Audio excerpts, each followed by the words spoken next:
Puji Tuhan, salam kemenangan buat kita semuanya. Doa kami buat semua umat Tuhan terus bertumbuh di dalam Tuhan, mengalami hal-hal yang diperlukan, yaitu sesuatu yang bisa membuat kita sampai kepada tujuan. Karena kehidupan kekal adalah merupakan tujuan daripada kedatangan Tuhan Yesus ke dalam dunia. Oleh sebab itu kita harus terus mempersiapkan diri untuk kehidupan kekal. Karena selama ini kita sudah terlalu kuat, sudah terlalu mengakar atau mendarah daging, kita hanya mempersiapkan kehidupan duniawi, kehidupan sementara. Kita bekerja bisa 8-10 jam sehari.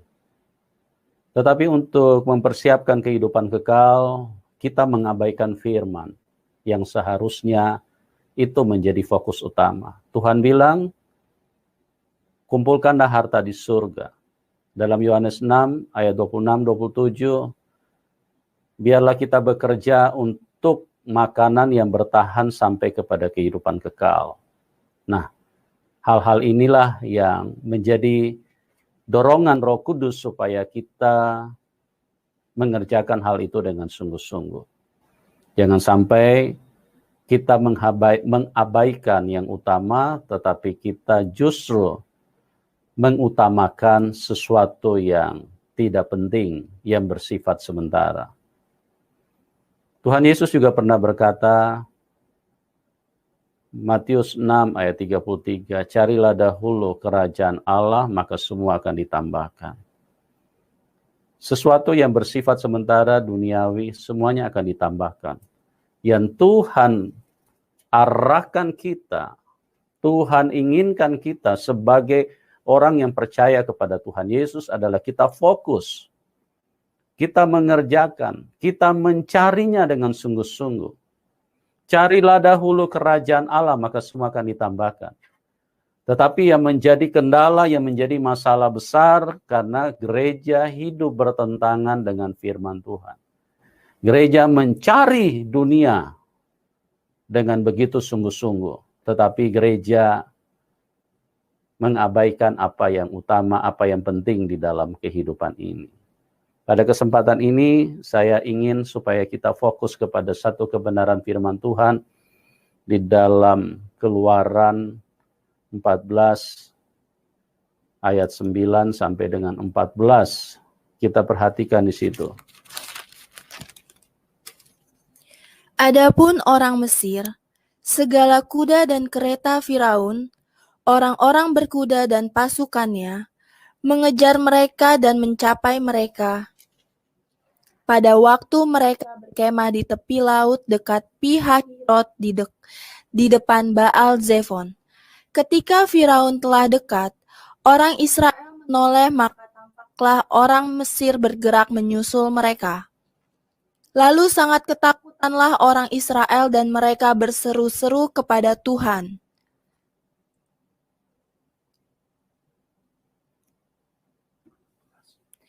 Dan mereka berkata kepada Musa, apakah karena tidak ada kuburan di Mesir, maka engkau membawa kami untuk mati di padang gurun ini?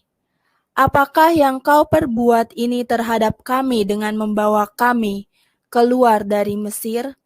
Bukankah ini telah kami katakan kepadamu di Mesir? Janganlah mengganggu kami dan biarlah kami bekerja pada orang Mesir. Sebab lebih baik bagi kami untuk bekerja pada orang Mesir daripada mati di padang gurun ini. Tetapi berkatalah Musa kepada bangsa itu, janganlah takut, berdirilah tetap dan lihatlah keselamatan dari Tuhan, yang akan diberikannya hari ini kepadamu. Sebab orang Mesir yang kamu lihat hari ini, tidak akan kamu lihat lagi untuk selama-lamanya. Tuhan akan berperang untuk kamu, dan kamu akan diam saja. Ya, kita akan memperhatikan kepada rancangan Tuhan. Apa yang menjadi rancangan Tuhan di dalam hidup manusia? sadar atau tidak, mengerti atau tidak, siap atau tidak, pada waktu kita berjumpa dengan Tuhan Yesus, kita sebetulnya sedang diajak menembus ruang kemustahilan. Sadar atau tidak, mengerti atau tidak, siap atau tidak, pada saat kita mengenal Tuhan, kita dipanggil Tuhan Yesus, kita sedang dibawa untuk menembus ruang kemustahilan. Menembus ruang kemustahilan itu adalah merupakan satu hal yang menggetarkan, mendebarkan, juga membuat kita berada di posisi yang mengalami struggle atau sesuatu yang mengguncang kehidupan kita. Manusia seringkali fokus hanya untuk mendapatkan hasilnya. Itu sebabnya kata-kata tidak ada yang mustahil bagi Tuhan seringkali menjadi kalimat yang begitu melekat di dalam setiap umatnya. Atau kata-kata yang sangat umum, yang sangat ngetren untuk disuarakan oleh umat Tuhan. Tidak ada yang mustahil. Ya, memang mencapai hasil dari kemustahilan itu adalah merupakan hal yang paling diinginkan oleh manusia.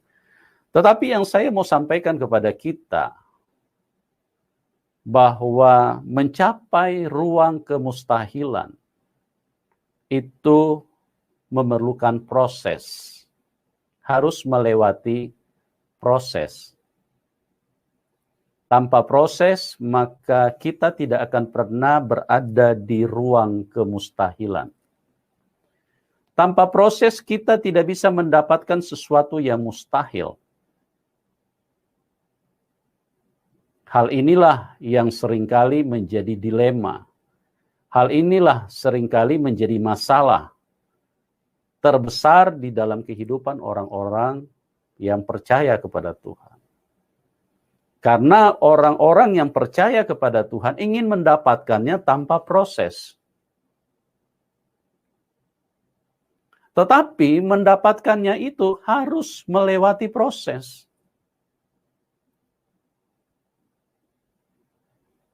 Sesuatu yang mustahil itu harus lewat sebuah pekerjaan yang dirancang oleh Tuhan. Bukan hanya berdasarkan keinginanmu, bukan hanya berdasarkan apa yang kita katakan, tetapi itu berdasarkan rancangan dan jalannya Tuhan. Kalau kita perhatikan satu ketika, Tuhan berfirman kepada Musa untuk membawa bangsa Israel keluar dari Mesir. Seperti yang saya katakan di awal, bahwa pada saat kita mengenal Tuhan, Tuhan sedang membawa kita untuk menembus ruang kemustahilan. Nah, jalannya itu harus kita lewati, baru kita bisa menembus. Karena kalau kita tidak melewati jalannya, kita tidak akan pernah bisa menembus. Kita tidak akan pernah bisa mencapai yang namanya mustahil. Kita harus lewati jalannya. Tuhan berfirman kepada Musa, bawa bangsa Israel keluar dari Mesir. Apa yang terjadi? Perjalanan bangsa Israel keluar dari Mesir menuju ke Yerusalem, menuju ke tanah Kanaan, itu bisa ditempuh dengan lewat darat. Bahkan jaraknya pun juga sangat dekat. Menurut logika manusia, menurut pikiran manusia, menurut cara manusia, menurut kenormalan hidup manusia, seharusnya lewat darat. Bisa ditempuh dengan waktu yang lebih singkat dan bisa dijangkau hanya dengan lewat darat. Nah, kenapa Tuhan harus membawa mereka melewati laut Teberau?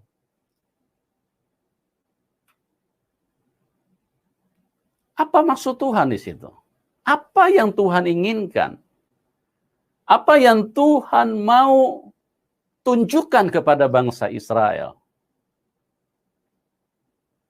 Tuhan sebetulnya sedang membawa bangsa Israel di dalam ruang kemustahilan.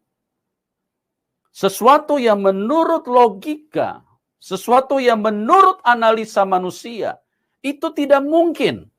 Atau sesuatu yang mustahil. Tidak mungkin. Tetapi Tuhan sedang memperkenalkan. Bahkan Tuhan sedang membawa. Tuhan sedang menggiring umatnya untuk menembus kemustahilan itu. Nah, yang menjadi masalah bangsa Israel tidak siap dengan prosesnya. Kalau saja mereka siap dengan proses, maka itu adalah sebuah hal yang gayung bersambut. Artinya semua rancangan Tuhan, semua jalan Tuhan itu bisa dilewati oleh manusia. Tuhan Yesus berkata dalam Yohanes 14 ayat ke-6, "Akulah jalan kebenaran dan hidup. Tidak ada seorang pun yang bisa datang kepada Bapa kecuali melalui aku." Itu adalah sebuah jalan yang ditunjukkan oleh Tuhan. Nah, jalan inilah yang diperkenalkan. Untuk apa? Untuk membuat manusia bisa mencapai ruang kemustahilan. Nah, pada saat mereka di dalam ayat yang ke-9, coba dibacakan ulang. Ya, dibacakan ulang ayat yang ke-9. Adapun orang Mesir, segala kuda dan kereta Firaun, orang-orang berkuda dan pasukannya, mengejar mereka dan mencapai mereka pada waktu mereka berkemah di tepi laut, dekat Pi-hahirot di depan Baal Zefon. Ya, ayat 10. Ketika Firaun telah dekat, orang Israel menoleh, maka tampaklah orang Mesir bergerak menyusul mereka.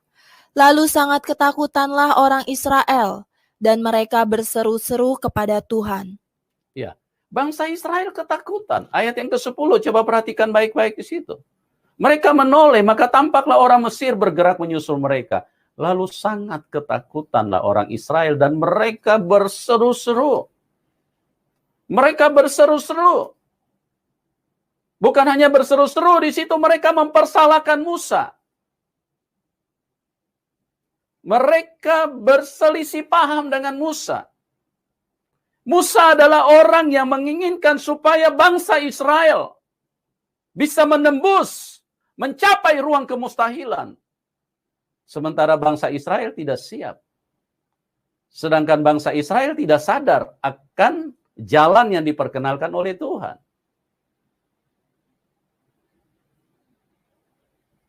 Ini yang menjadi masalah di dalam hidup kita.